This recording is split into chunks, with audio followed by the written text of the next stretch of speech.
Imagine spending years in medical school, all that hard work, sleepless nights, and finally, you make it.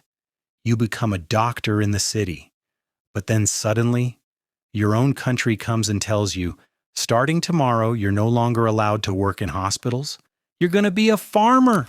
You're sent to the fields, forced to plant rice under the scorching sun. Your white coat turns to mud. You can't save your patients. You can't even save yourself. Sounds unbelievable, doesn't it? But that's exactly what happened in Cambodia in 1975. And it all began because of this man.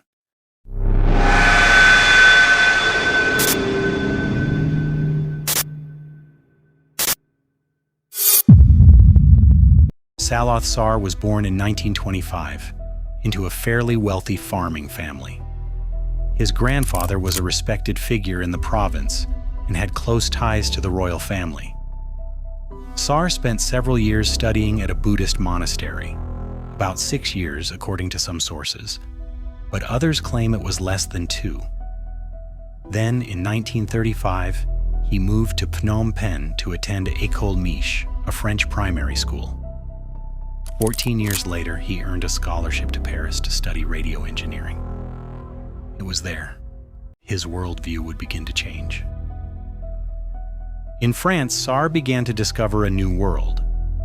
There he met a man named King Van Sak, who would later introduce him to the Cambodian independence movement. Inspired by the French Revolution and supported by the French Communist Party, Sar quickly stood out as a rising figure on the path of revolution. His poor academic record, ironically, aligned perfectly with the party's anti-intellectual stance. In 1953, Sar returned to Cambodia, convinced that his destiny was to bring revolution to his homeland. After spending a year back in Cambodia, he helped establish the Kampuchean People's Revolutionary Party, an underground communist organization opposing French control. When France withdrew from Vietnam in 1954 and Cambodia gained its independence that same year, Pol Pot moved to Phnom Penh, working as a liaison between leftist parties and the communist movement. He taught history, French literature, and also worked as a journalist. By 1960, the Communist Party of Kampuchea was officially formed, with Sar serving as one of its committee members. In 1963, the party's leader, Tu Samuth, was mysteriously assassinated, and because of that, Sar rose to become the new leader of the party. At the time, Prince Sihanouk, the head of state of Cambodia, ruled under an authoritarian one-party system, which increased pressure on the Communist Party. To survive, Sar relocated the party's headquarters to Cambodia's eastern border, escaping government suppression. During this period, Sar adopted a new name, Pol Pot, a name derived from the French phrase politique potentielle, potential politics. In 1970, Prince Sihanouk was overthrown by Lon Nol with support from the United States, which considered him an ally against North Vietnam. Sihanouk fled to China and North Korea, forming a government in exile and building a resistance movement supported by Beijing. Ironically, Sihanouk now allied himself with the Communist Party of Kampuchea, the Khmer Rouge, and urged the Cambodian people to support them against Lon Nol. With financial backing from China, Sihanouk and the Khmer Rouge launched a war against the Lon Nol regime, a war that dragged Cambodia into a brutal civil conflict.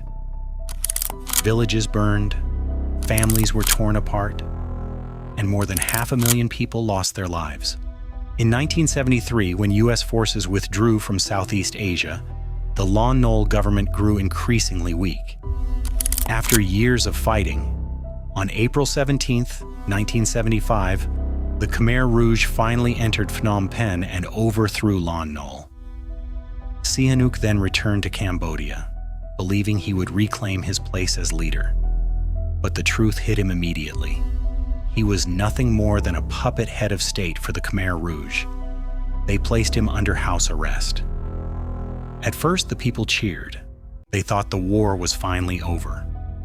But what arrived next was a nightmare. The people cheered at first. They believed the war was finally over.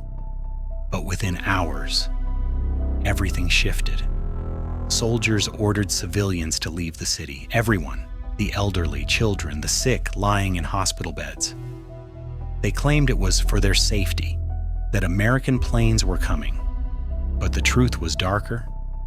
The evacuation of Phnom Penh was the beginning of a new social experiment, a radical vision to erase cities, erase classes, erase identity. Hundreds of thousands walked for days under the burning sun. Some collapsed, some vanished, some never reached their destination. And in the shadows of this forced exodus, a name began to rise, spoken softly, fearfully: Pol Pot. Pol Pot declared that Cambodia would begin from year zero. He embraced an extreme, ultra-proletarian ideology, the deeply anti-intellectual, deeply hostile toward the urban working class. Instead, he placed his absolute trust in the poor rural peasants, whom he believed to be pure, natural, noble humans. Yet behind this extreme doctrine, Pol Pot possessed a quiet charisma, a presence strong enough that many were drawn to him and obeyed without question. Right after taking power, civil rights and property rights were erased overnight.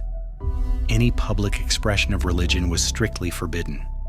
Taking the view that Cambodian society had been corrupted by foreign influence, the regime began destroying anything that resembled the West. Cities were emptied. Millions were forced to march into the countryside to work as agricultural laborers under brutal conditions. Many accounts suggest that Pol Pot did all of this in a desperate attempt to build infrastructure and economic strength as quickly as possible, driven by his deep fear that Vietnam would someday swallow Cambodia whole. Professional workers, doctors, lawyers, teachers, anyone labeled as an intellectual became targets. Even something as simple as wearing glasses or being able to speak a foreign language could mean death. The Khmer Rouge also persecuted and killed minority groups on a massive scale, especially ethnic Chinese and Vietnamese. Other targets included the Muslim Cham community, many of whom were wiped out entirely. As the genocide intensified, millions of Cambodians fled across the border into Thailand, desperately trying to survive. But Pol Pot's paranoia didn't stop at the population. It spread inward, poisoning the Khmer Rouge itself. Leaders began suspecting one another, accusing loyal members of being traitors or spies. Thousands of their own comrades were arrested, tortured, and executed by the regime they once served. One of the clearest surviving witnesses to Pol Pot's brutality is the killing fields. Prisoners condemned by the Khmer Rouge were transported to places that would later be known as the killing fields, the most infamous Chung Ek, on the outskirts of Phnom Penh. Once a quiet village, after 1975, its soil turned into a field of death. Every night, trucks arrived from the Tuol Sleng prison, also known as S21. Prisoners were brought in silence, their hands tied, their eyes covered. When the Khmer Rouge finally fell, more than 8,000 human skulls were discovered at Chung Ek. And in one corner of that place stood a single towering tree, the killing tree. There, Khmer Rouge soldiers murdered babies and small children, not with bullets, but by smashing them against the trunk. Bullets, they said, were too expensive to waste on children. The Khmer Rouge believed that if the parents were enemies of the revolution, their children had to be erased as well. They feared that if those children lived, one day they would seek revenge. All of it was carried out in the name of purity. In 1978, Khmer Rouge forces led by Commander Ta Mok launched attacks along the eastern border between Cambodia and Vietnam. Vietnam declared that the Khmer Rouge regime could no longer be tolerated as a neighbor. So in December 1978, Vietnam invaded Cambodia and advanced toward Phnom Penh with full military force. On January 6, 1979, Pol Pot and the Khmer Rouge leadership fled into the jungle. For the next 19 years, Pol Pot lived as a fugitive, moving constantly along the Cambodia-Thailand border. Yet even in hiding, he continued to influence the political fate of his country. Although the Communist Party of Kampuchea was officially dissolved in 1981, Pol Pot remained the supreme commander of the Khmer Rouge armed forces. In 1984, the Khmer Rouge suffered a major defeat at the hands of Vietnam. But after Vietnam withdrew from Cambodia in 1989, the Khmer Rouge began to rise again. Refusing to cooperate with the new coalition government, they regrouped along the Thai border and launched fresh assaults against government forces throughout the following years. By 1995, the Khmer Rouge began to collapse. Defections, government amnesty granted to several commanders, and fierce internal conflicts among its leaders tore the movement apart from the inside. In June 1997, Pol Pot carried out his final act of brutality. He ordered the massacre of Son Sen's entire family, the defense minister who had been his loyal ally for decades. That murder sent shockwaves through the remaining Khmer Rouge leadership. They realized that if Pol Pot could slaughter his own trusted comrades, no one was safe. Fearing for their own lives, the leaders placed Pol Pot under house arrest. 1 year later, he died in his sleep, officially from heart failure. No remorse, no justice, and never once held accountable for the horrors he unleashed. Pol Pot dreamed of creating a paradise on Earth, a world without classes, without inequality. But in his pursuit of a pure society, he erased the most human qualities of all: love, empathy, and conscience. Today at Cheung Ek, the skulls are arranged inside a towering glass stupa. Every year, thousands of people come, standing in silence, laying down white flowers. They come not only to remember the dead, but to remember a truth.